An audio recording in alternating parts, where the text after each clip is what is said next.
Welcome, fellow thrill seekers, to BitBlitz Horror, the dark corridor where your nightmares come to life. In tonight's sinister trifecta, you'll witness 3 horror stories guaranteed to make your pulse race and your nerves unsteady. If you survive each tale, you might just be hungry for more, or maybe you'll be running for the hills. Before we plunge headfirst into our spine-tingling countdown, make sure to like this video and subscribe to join our growing horde of horror fans. Trust me, you won't want to miss the shadows lurking just around the next corner. Buckle up, night owls. This is where the terror begins. Story number 1, The Hollow House. I never thought I'd find myself in a place like this. My name is Ethan, and I'm a freelance photographer with a penchant for the eerie and the abandoned.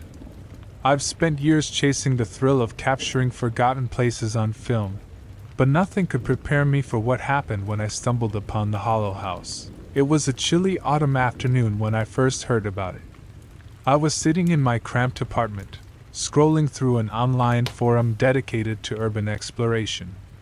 A user named GhostHunter92 posted a thread about an old Victorian house that had been abandoned for decades, rumored to be haunted by the spirits of its former inhabitants. Intrigued, I did some digging and discovered that the house was located on the outskirts of town, shrouded by dense woods and whispered secrets. Against my better judgment, I decided to check it out. Armed with my camera, a flashlight, and a sense of reckless adventure, I drove out to the location. The sun was setting as I parked my car on the gravel road, casting long shadows that danced across the landscape. The air was thick with the smell of damp earth and decaying leaves, and an unsettling silence enveloped me as I stepped out of the car. The path to the house was overgrown, twisting through the trees like a serpent. Each step felt heavy, as if the ground itself was trying to pull me back. But curiosity pushed me forward. After what felt like an eternity, I finally caught sight of it. The hollow house loomed ahead, its once grand facade now crumbling and covered in ivy. The windows were dark and hollow, like empty eyes staring into my soul. I hesitated at the threshold, feeling an inexplicable chill run down my spine. But I shook off the feeling and stepped inside. The air was stale and musty, filled with the scent of rot and neglect. My flashlight beam danced across the walls, revealing faded wallpaper peeling away like dead skin. Dust motes floated in the beam of light, creating an ethereal atmosphere that both fascinated and terrified me. As I explored room after room, I couldn't shake the feeling that I wasn't alone.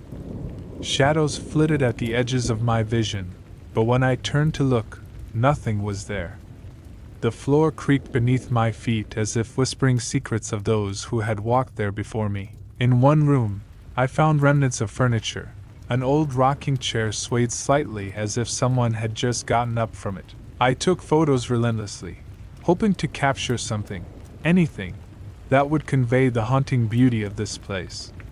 But as night fell, the atmosphere shifted dramatically. The shadows deepened, and an unnatural cold seeped into my bones. That's when I heard it, a soft whispering sound coming from upstairs. My heart raced as I directed my flashlight toward the staircase. The whispers grew louder but remained unintelligible, a cacophony of voices intertwined in a desperate plea or warning. Against every instinct screaming at me to leave, I climbed the stairs. The second floor was even darker than below. My flashlight barely penetrated the gloom. The whispers faded into silence as I reached a long hallway lined with doors on either side. Each door looked identical, weathered wood with tarnished doorknobs, but one stood out. It was slightly ajar. Compelled by an unseen force, I approached it cautiously. As I pushed it open, a rush of cold air enveloped me, carrying with it a faint scent of lavender mixed with something rotten. Inside was a bedroom frozen in time. Dust-covered furniture surrounded a large four-poster bed draped in tattered lace curtains. In one corner stood a mirror, its surface cracked but still reflecting fragments of light from my flashlight. As I stepped closer to examine it, something caught my eye behind me in the reflection, a shadowy figure standing in the doorway. I spun around quickly but found nothing there, just darkness swallowing up the hallway behind me. My pulse thundered in my ears as dread settled heavily in my stomach. Was this place truly haunted? Or was it just my imagination running wild? I returned to the mirror, heart racing as curiosity battled fear within me. As I leaned closer to inspect my reflection, something shifted in the glass. A fleeting image of a woman standing behind me with hollow eyes and a twisted smile. I looked around again. Nothing but emptiness greeted me this time. Panic surged through me as I stumbled backward into the room, knocking over an old lamp that shattered on impact. Suddenly, laughter echoed through the house, high-pitched and manic, as if mocking my fear. It reverberated off the walls like an unholy chorus that sent chills racing down my spine. Instinct kicked in.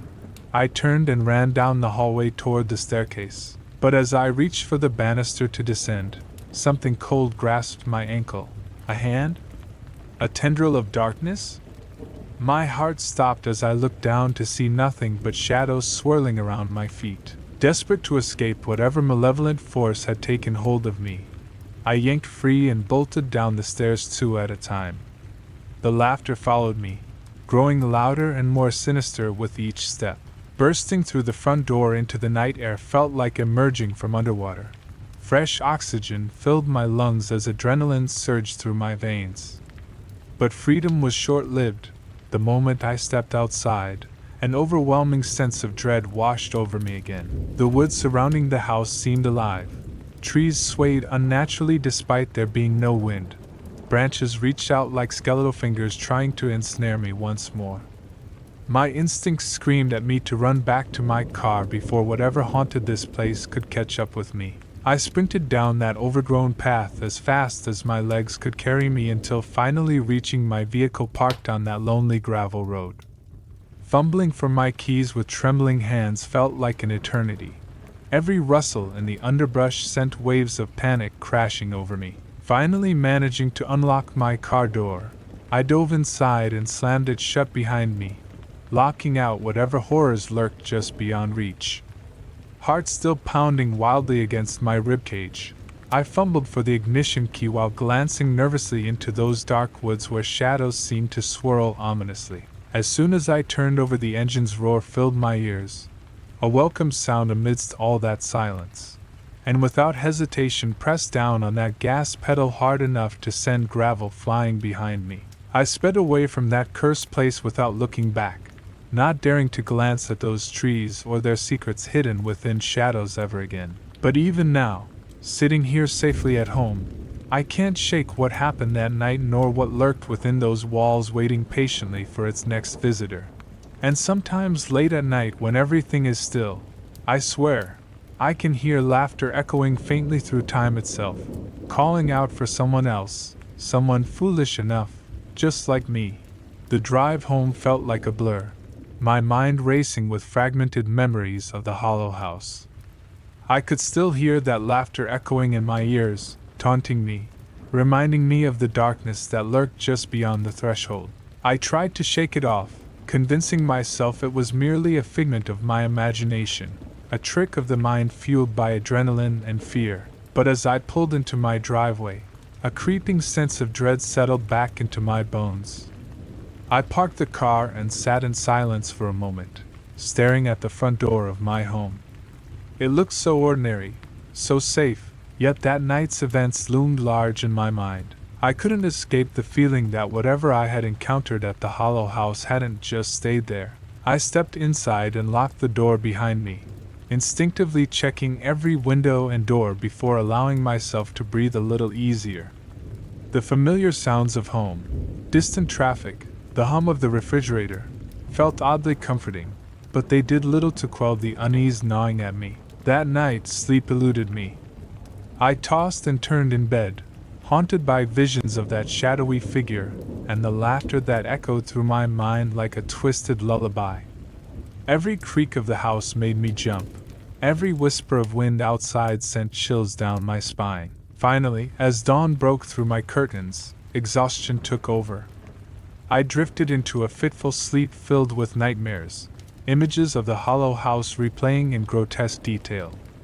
I saw myself trapped within its walls, unable to escape as shadows closed in around me. The laughter grew louder until it became a deafening roar, drowning out all reason. When I finally woke up, it was late morning. The sunlight streamed through my window, casting warm rays across my room. For a moment, I felt relief wash over me. Perhaps it had all been a bad dream after all. But as I sat up and rubbed my eyes, something caught my attention, a small piece of paper lying on my bedside table. I picked it up and unfolded it carefully. It was an old photograph, faded and worn, showing a family standing proudly in front of what looked like the hollow house. Their faces were eerily blank. Their eyes seemed to follow me wherever I moved. A chill ran down my spine as I turned it over to find something scrawled on the back. "We're waiting for you." Panic surged through me as I dropped the photograph like it was burning hot. How had it gotten here? Had someone been watching me? My heart raced as paranoia set in. I felt trapped in a nightmare that refused to end. I spent the next few days trying to return to normalcy, working on assignments, meeting friends, but nothing felt right. Shadows seemed to linger longer than they should. Whispers echoed in empty rooms. Every time I closed my eyes, I saw that photograph, the family's hollow expressions etched into my mind. Then came the night when everything changed. I was jolted awake by a loud bang echoing through my house, a sound so foreign and violent that it sent adrenaline coursing through my veins. Heart pounding, I grabbed my flashlight and crept down the hallway toward the source of the noise. As I approached the living room, another crash rang out, a picture frame falling from the wall. My breath hitched in my throat as I stepped inside. Shadows flickered across the walls like dark flames dancing in an unseen wind. And then I saw her, the woman from the mirror, standing in front of me with hollow eyes and that twisted smile stretched across her face.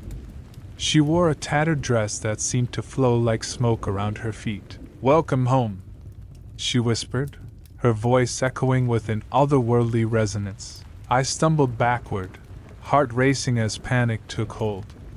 "What do you want?" I shouted, trying to sound brave but failing miserably. Her smile widened impossibly as she stepped closer, her form shifting like mist. "You've come to join us," she said softly, gesturing behind her where shadows coalesced into indistinct shapes, figures from the photograph now stepping forward with vacant expressions. "No! Get away from me!"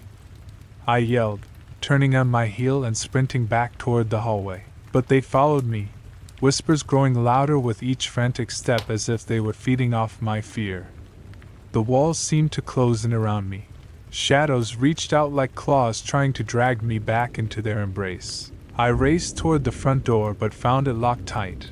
No matter how hard I pulled at the handle or pounded against it, it wouldn't budge. Desperation clawed at my throat as I turned back toward them. Their hollow eyes glimmered with anticipation. "Join us," they chanted softly in unison, a haunting melody that reverberated through my bones. In that moment of despair, something deep within me snapped. I couldn't let them take me without a fight.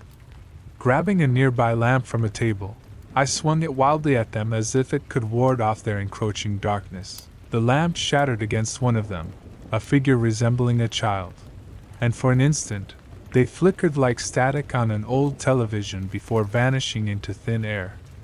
Encouraged by this small victory, I swung again at another shadowy figure. Again they dissipated into nothingness. With renewed determination fueling me, I charged toward the door once more, this time throwing myself against it with all my weight. To my surprise, it burst open under the force of my desperation. I stumbled outside into the cool night air, the stars twinkling above like distant witnesses to my escape. But even then, I could feel them lingering just beyond reach. The laughter echoed once more from within those walls, a sinister promise that this wasn't over yet. I ran without looking back until I reached my car again. Fumbling for keys while glancing nervously over my shoulder felt like an eternity before finally getting inside and locking every door behind me. As soon as I started driving away from that cursed place for good, it struck me, those figures weren't just spirits trapped within those walls. They were souls longing for freedom, or perhaps something darker still. Months passed since that night. Life slowly returned to normal. Or at least what passed for normal after such an experience. But deep down inside something remained broken within me.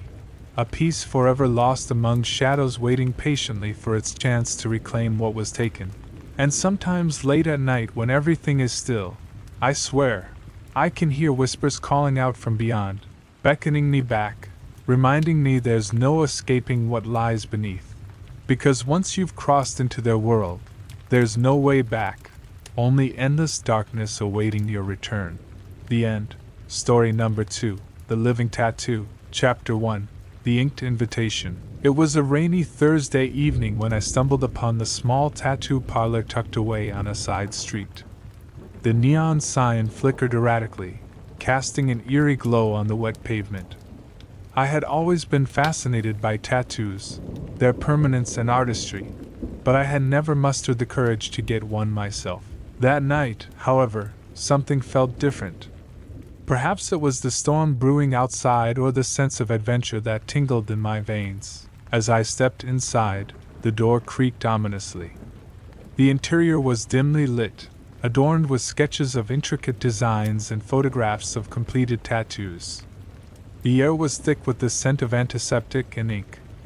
Behind the counter stood a tall figure with long, dark hair and piercing green eyes. Eli, the tattoo artist. He had an aura of mystery about him that drew me in. "What can I do for you?"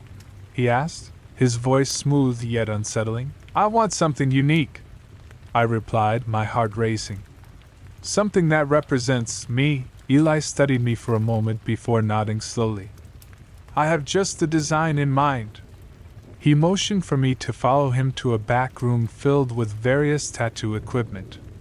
I felt a mix of excitement and apprehension as he prepared his tools. After discussing my interests and inspirations, Eli sketched a design that seemed to pulse with life, a swirling pattern of dark vines intertwined with delicate flowers.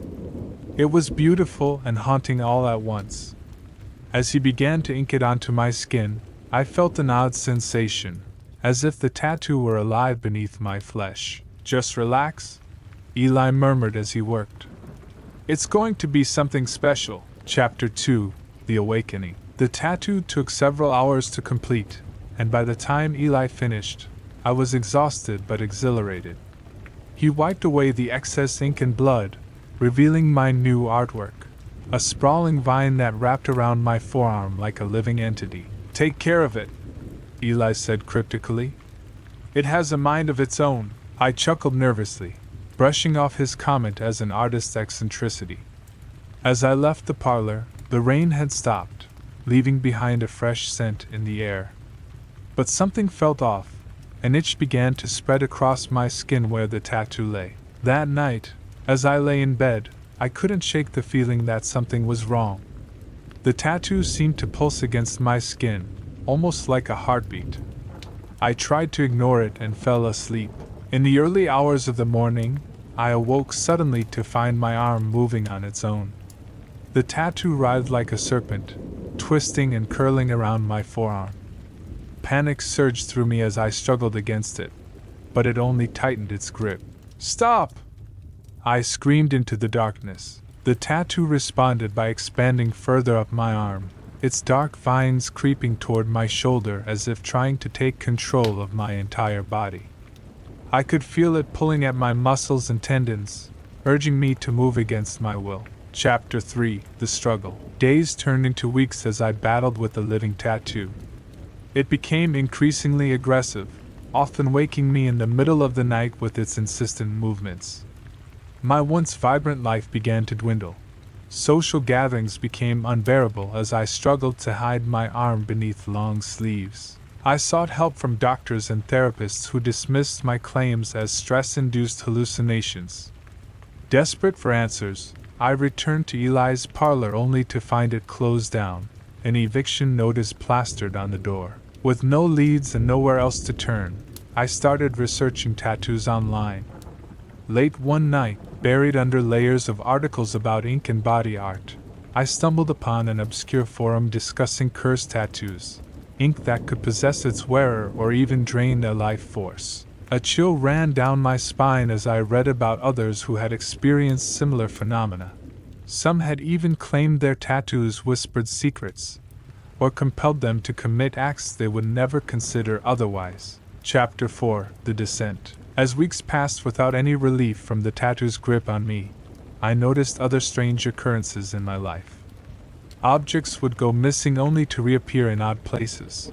Shadows danced at the corners of my vision. Whispers echoed in silence when no one else was around. One evening, while sitting alone in my dimly lit apartment, I caught sight of myself in the mirror. My eyes were sunken and hollowed out from sleepless nights spent fighting against an unseen force within me. The tattoo pulsed violently against my skin as if sensing my despair. In a fit of frustration, I grabbed a pair of scissors from my desk and pressed them against the inked vines on my arm. "You won't control me!" I shouted defiantly, but before I could make contact, a surge of energy coursed through me, an overwhelming wave of pain that rendered me immobile. The tattoo seemed to laugh at my futile attempt. It tightened its grip even further until it felt like it was merging with my very being. Chapter 5: The Confrontation. Desperate for answers and growing increasingly paranoid about losing control entirely, I revisited Eli's parlor one last time, this time armed with determination rather than hope. To my surprise, it was still there but appeared abandoned. Dust covered every surface while faded sketches hung crookedly on the walls. I rummaged through drawers filled with supplies until finally discovering a hidden compartment containing old documents about cursed tattoos, rituals for removal, and warnings about their power over their wearers. As I pieced together fragments of information late into the night, one thing became clear. There was no easy way out. These tattoos were bound by dark magic that demanded sacrifice, something precious from its host in exchange for freedom. Chapter 6: The Final Sacrifice. With growing dread but newfound resolve coursing through me like fire and ice water, I knew what needed to be done.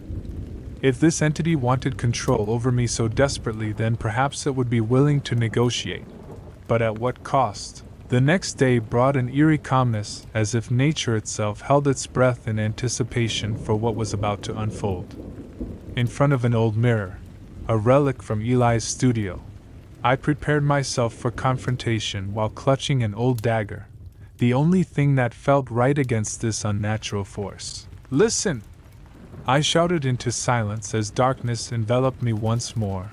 The tattoo writhed violently beneath layers of flesh while shadows twisted around me like serpents ready to strike back at their prey. "I refuse to be your puppet any longer. If you want control over me, then you'll have to fight for it." The air thickened with tension. Whispers filled every corner of existence while shadows danced menacingly around me. My heart raced faster than ever before as pain surged through every nerve ending within reach. The tattoo fought fiercely against its host, but now we were at war. With one swift motion, I plunged the dagger deep into where vines coiled tightly around bone. The pain erupted like wildfire, but so did freedom. Chapter 7: The Aftermath. As blood pooled around me, a sense of release washed over every fiber within reach. The tattoo shrieked, a sound so primal that it echoed through time itself before fading into silence forevermore. When everything settled down, I lay there gasping for breath, my heart racing wildly while tears streamed down cheeks stained crimson from battle fought within flesh. Days passed before life resumed any semblance of normalcy again.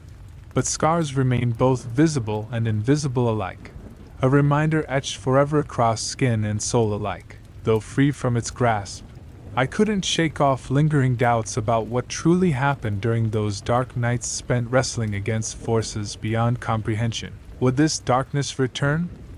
Would another seek out cursed ink hoping for power without understanding consequences? Only time would tell. But one thing remained clear: some things are better left unmarked, etched only within memory rather than skin. Epilogue: A new beginning. Months later, I found myself walking past another tattoo parlor, this one brightly lit and bustling with eager clients waiting patiently for their turn. Curiosity piqued. I stepped inside hesitantly but quickly turned back towards exit when familiar sensations flooded back. "No more," I whispered under breath while shaking head furiously.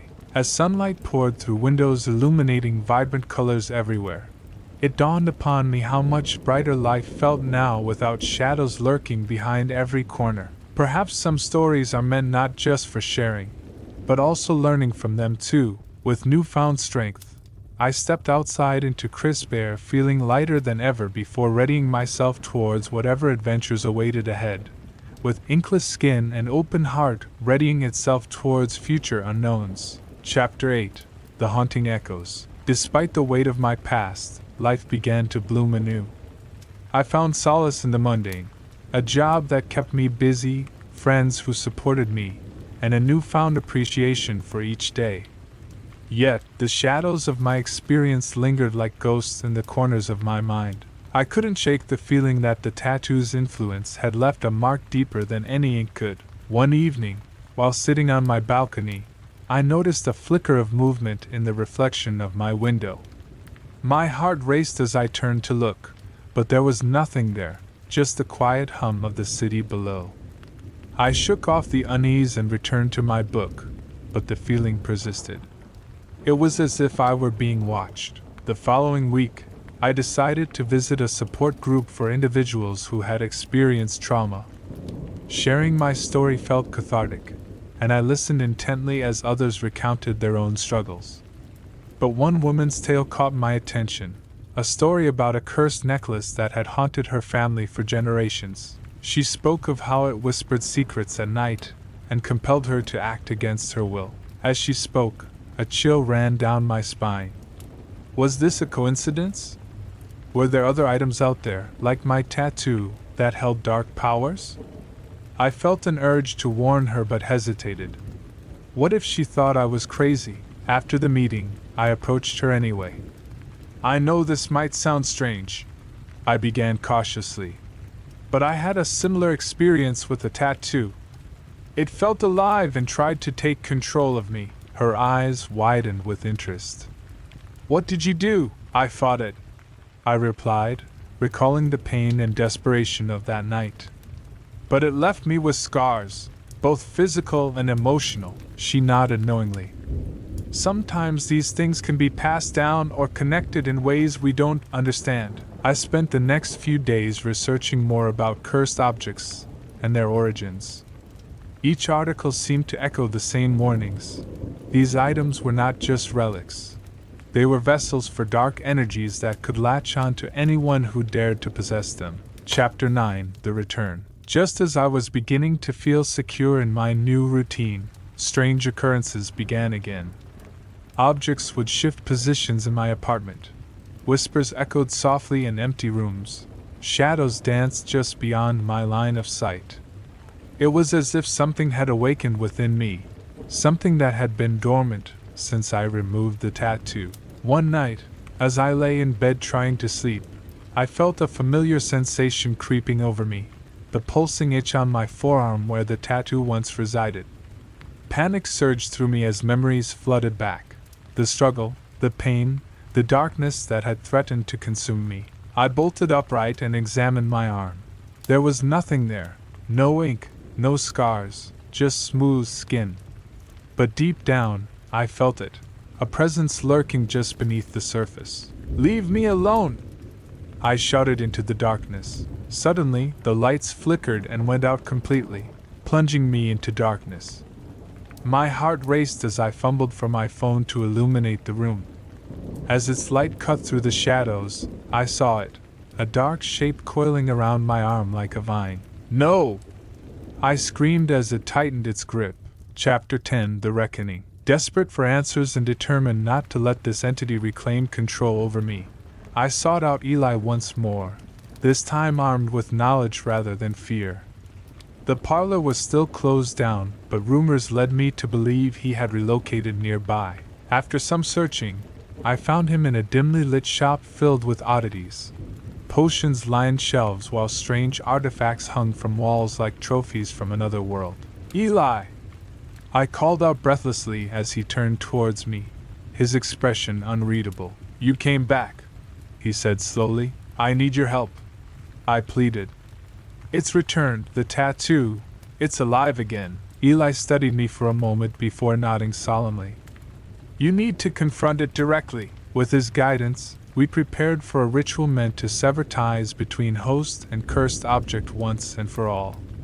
As we gathered candles and herbs around an altar he created within his shop, I felt both terrified yet empowered by what lay ahead. "Focus on your strength," Eli instructed as we lit candles one by one until shadows danced wildly around us. "You must reclaim your body." As we began chanting ancient words meant to bind dark forces, I felt an overwhelming surge of energy coursing through me. The tattoo writhed violently against skin, its whispers growing louder until they became deafening screams. "No! You will not control me!" With every ounce of strength left within reach, I pushed back against its hold.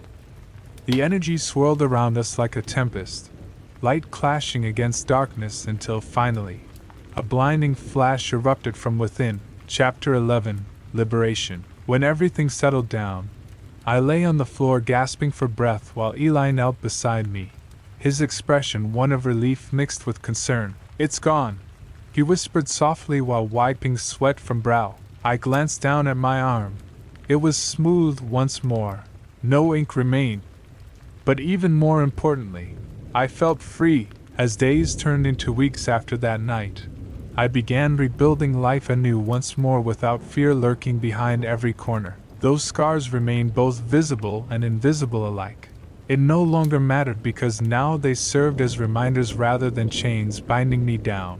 I returned to support groups sharing not only stories but also hope for others still trapped within darkness, hoping they too could find their way back towards light someday. Epilogue: New Beginnings. Months later, I stood outside another tattoo parlor. But this time, instead of fear, I felt curiosity bubbling within, as sunlight poured through windows illuminating vibrant colors everywhere. It dawned upon me how much brighter life felt now without shadows lurking behind every corner. With newfound strength, I stepped inside, readying myself towards whatever adventures awaited ahead, with open heart readying itself towards future unknowns. Perhaps some stories are meant not just for sharing, but also learning from them too. And maybe one day, I would find an artist who could create something beautiful without darkness entwined within. But for now, my journey continued forward, filled with hope and light guiding every step a long way towards brighter tomorrows ahead. The end. Story number 3. The Time-Lapse Nightmare. Prologue. It began on a Tuesday, an ordinary day that would soon unravel into a tapestry of terror. The sun hung lazily in the sky, casting a warm glow over the town of Eldridge. I had just finished my shift at the local diner, and was looking forward to a quiet evening. Little did I know, that night would change everything. Chapter 1. The First Blink. I sat on my worn-out couch, the television flickering in the background as I flipped through channels aimlessly. The hum of everyday life surrounded me, cars passing by outside, distant laughter from neighbors, and the occasional bark of a dog. It was comforting, yet I felt an inexplicable sense of unease creeping in. As I settled into my routine, I felt a heaviness in my eyelids. I blinked, and when I opened my eyes again, the room was eerily darker. Confused, I glanced at the clock on the wall. It read 10 p.m. Hadn't it just been 8 o'clock? Dismissing it as fatigue, I shook my head and continued watching TV. But then it happened again. I blinked, and suddenly it was 1 a.m. My heart raced as panic set in. How could I lose 3 hours in the blink of an eye?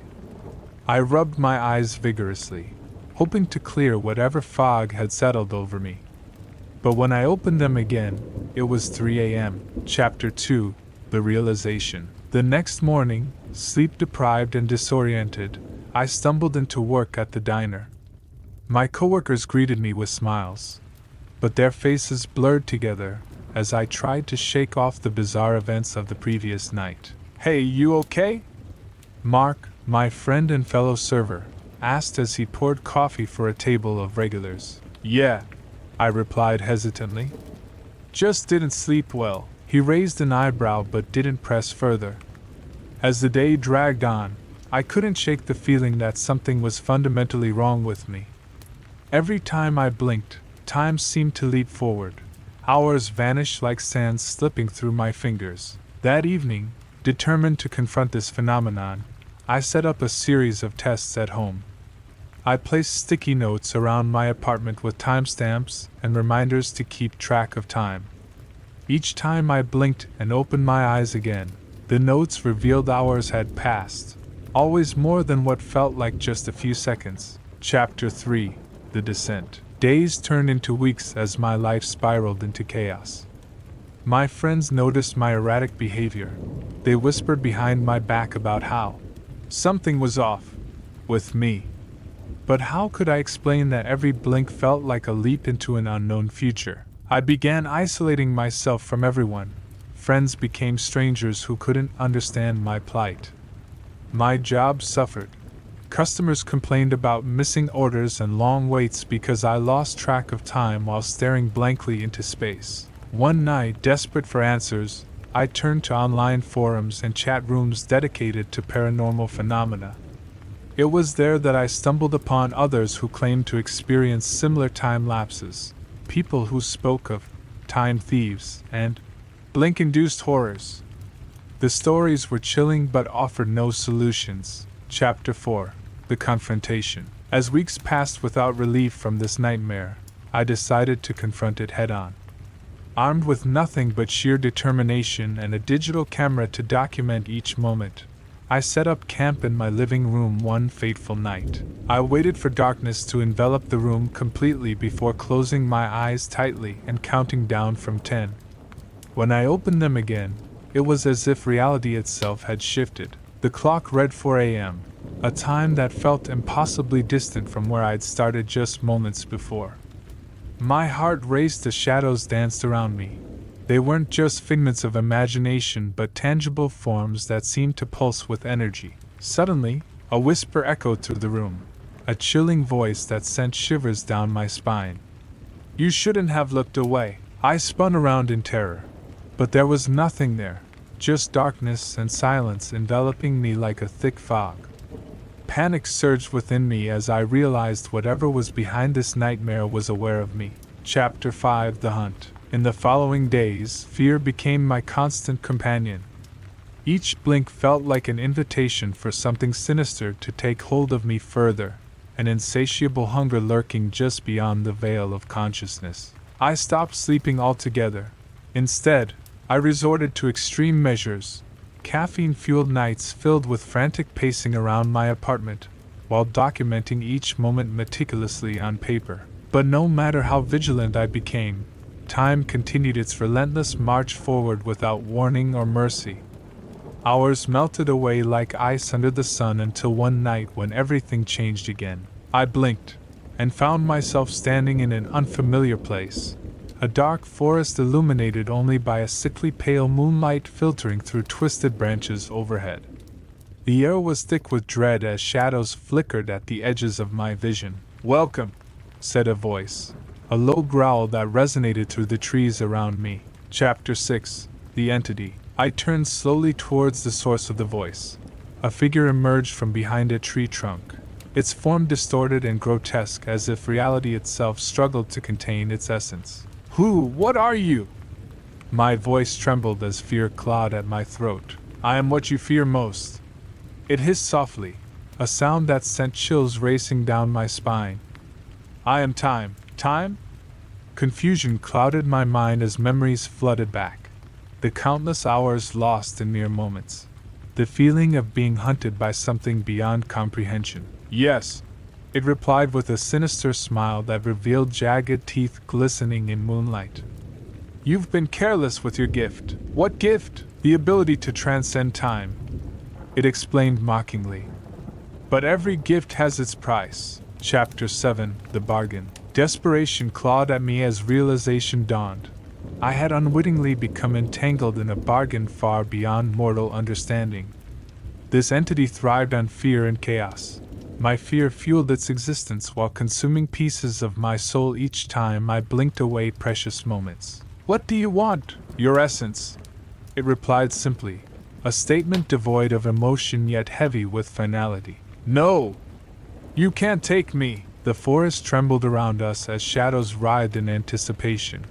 My heart raced faster than ever before while instinct screamed for escape.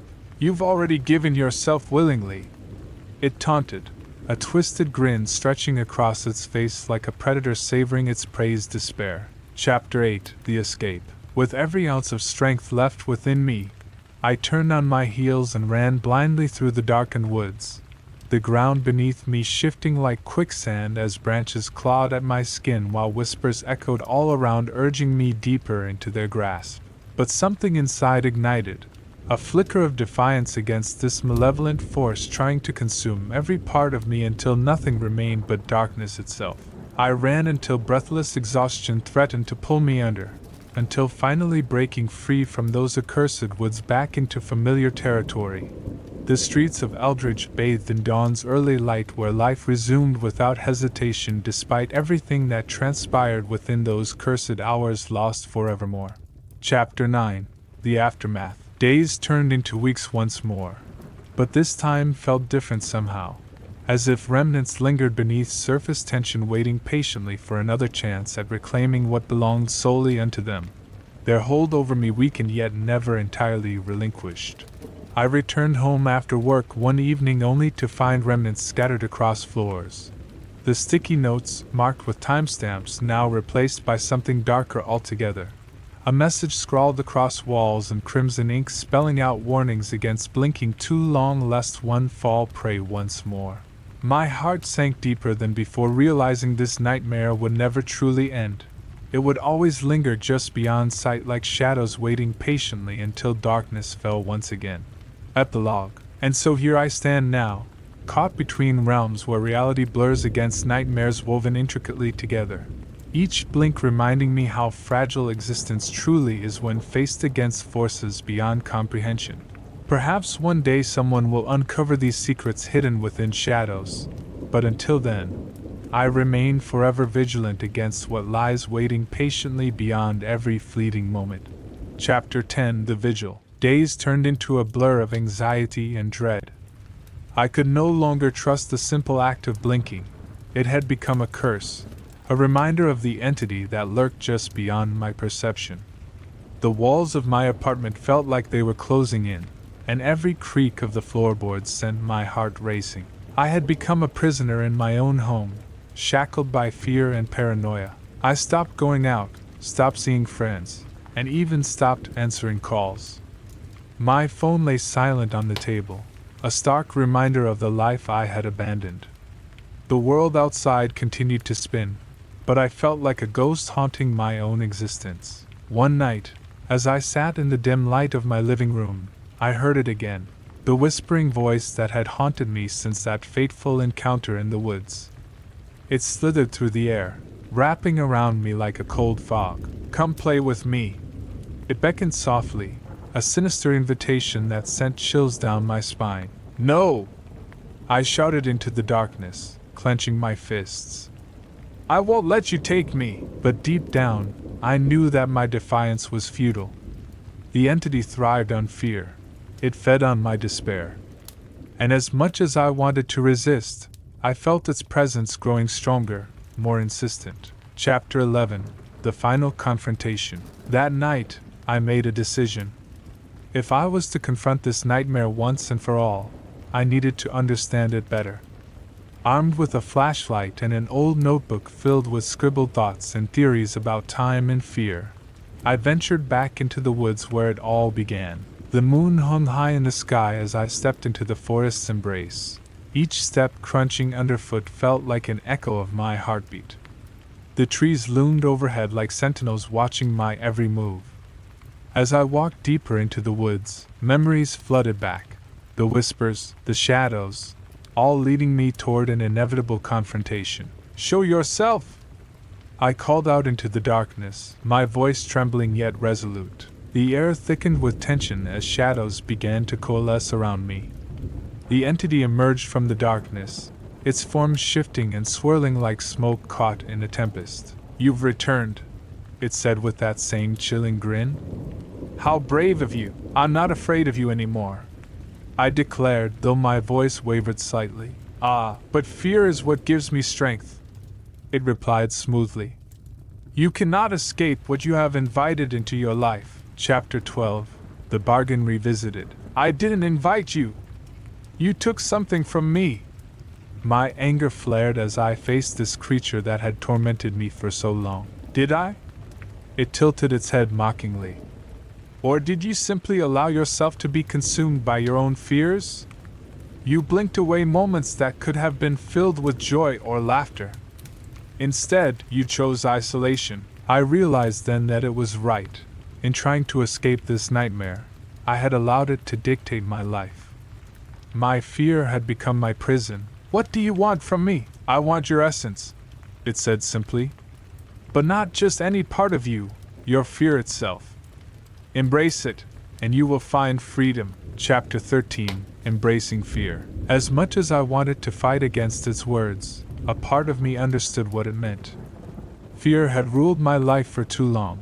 It had kept me shackled in darkness while life passed by without me. "Fine," I said slowly, feeling a strange sense of calm wash over me. "If you want my fear, then take it." The entity's eyes glimmered with delight as shadows swirled around us. The air crackled with energy as I focused on every fear that had plagued me. Losing control of time, being alone forever, never finding peace again. "I release you!" I shouted into the void surrounding us. In an instant, the shadows surged forward like hungry wolves devouring their prey.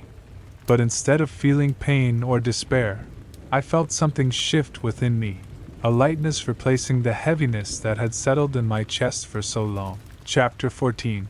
The Transformation. As the shadows consumed my fears, they began to dissipate, releasing their hold over me while transforming into something beautiful, a cascade of shimmering light enveloping us both. "What is this?"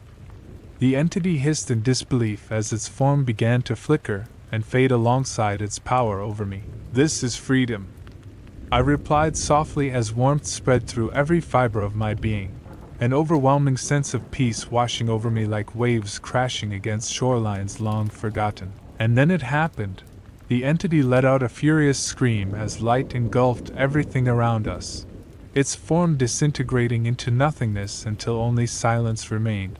Epilogue. A New Dawn. I awoke at dawn's first light back in my apartment, no longer trapped by shadows or haunted by whispers echoing through darkened corners. The walls felt brighter. Sunlight streamed through windows, illuminating every inch of space with warmth and clarity, reminding me that life was still waiting beyond those doors if only I dared to step outside once more. I took a deep breath and smiled. I was free from the chains of fear that had held me captive for so long. With renewed determination coursing through my veins, I opened the door and stepped out into the world, a world full of possibilities waiting just beyond each blink. And for once, I looked forward to what lay ahead instead of fearing what might come next.